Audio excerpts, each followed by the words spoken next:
Hi, I'm Fred Abood. I'm the lead partner solutions architect for Databricks in the Americas. Today I'm going to talk about the Databricks Palantir partnership. But first, how many of you are familiar with Databricks, or maybe you're Databricks users today? Oh, awesome.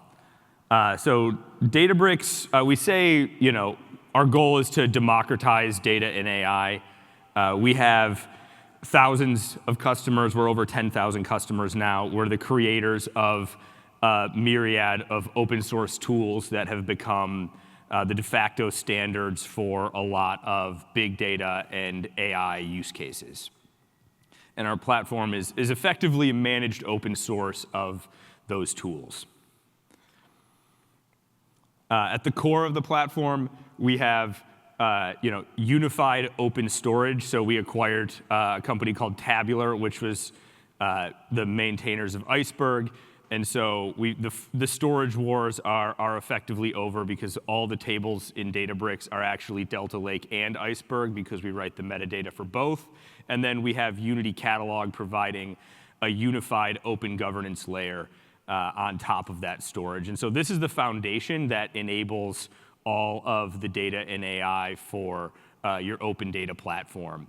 And I think we've heard a couple people talk about the MIT study, right? I think everybody's seen it, that 95% of AI pilots aren't making it to production.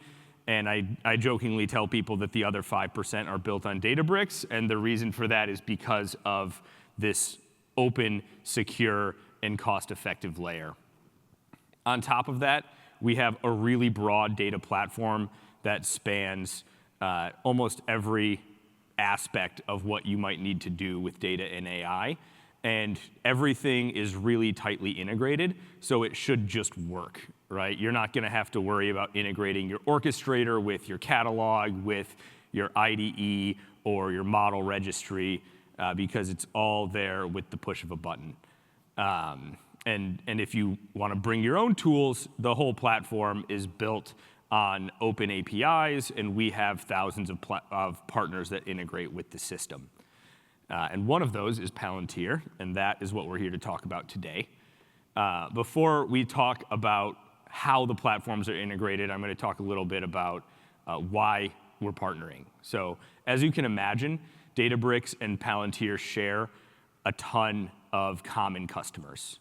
And before the partnership, working with both systems together was pretty difficult. You had to duplicate your data from one platform to the other. You had duplicate layers of compute and governance. And anytime that happens, you're also going to have drift, and you're going to have a cost of maintaining a level of sync between the two platforms. But in reality, the platforms are actually quite complementary to one another. Palantir has a best-in-class ontology layer and is really good at driving value for their customers. And Databricks offers best-in-class compute, storage, governance, which creates, like I said, that foundation for your AI and the foundation to deliver that value that Palantir is so good at.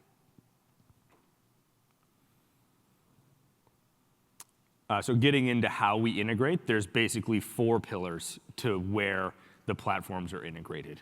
We integrate at the data layer, the governance layer, the compute, and AI and workflows. And we're going to get into the specifics of the platform architecture and how that works. But effectively, you can have all of your data live in Databricks or in Palantir, and you'll be able to access it from the other platform.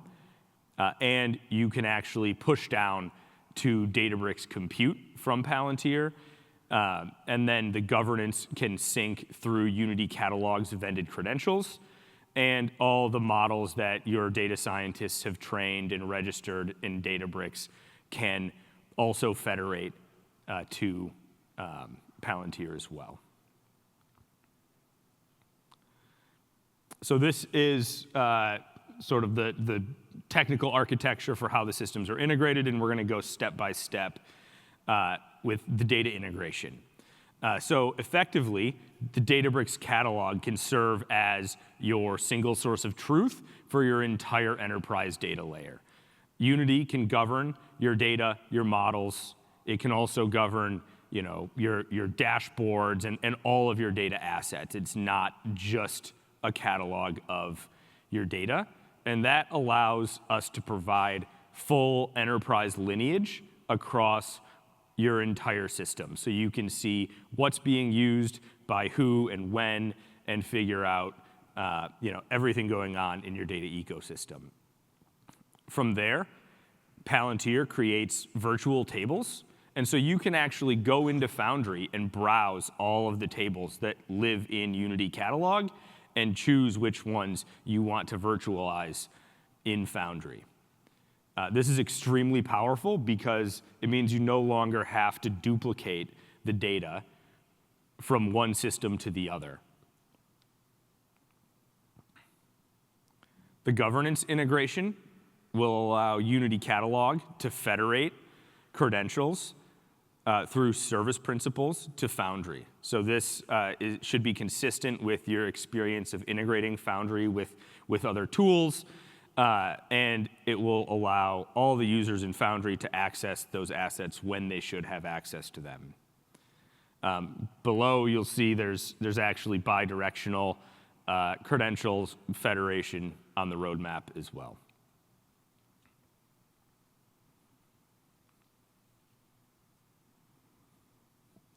I think this is probably the most powerful, or at least personally my favorite component of the integration. Palantir will actually push down queries to Databricks compute. So you can have the compute live in the Databricks layer, and then all the queries and workflows that you're running in Palantir are actually running on the Databricks platform. So you get the fastest Spark engine with the best ontology on the market today. Additionally, you can actually write back to Databricks as well. So you don't have to have your data engineering live in Databricks. You can actually write back to Unity Catalog. And actually, I forgot to mention in the governance layer, Unity Catalog allows the registration of foreign Iceberg catalogs in Unity. So if you are writing Iceberg tables in Foundry, you can actually federate those back to Databricks, so you can have the data show up in both places without needing to actually move anything.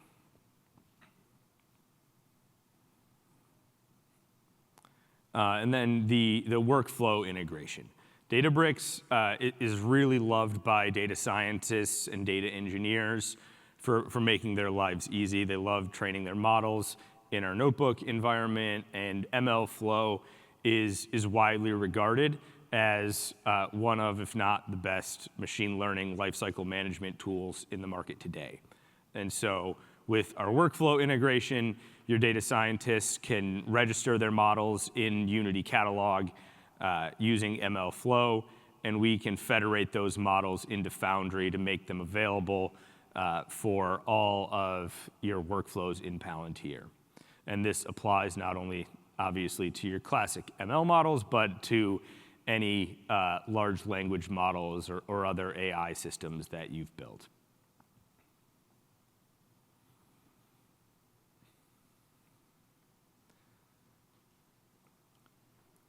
So hopefully that demonstrates how the platform gives world-class integration between the two platforms. We're going to get into the roadmap a little bit. We have a pretty extensive joint roadmap with Palantir, and there's been a pretty heavy investment from both sides to make this product work seamlessly and work the way you expect it to.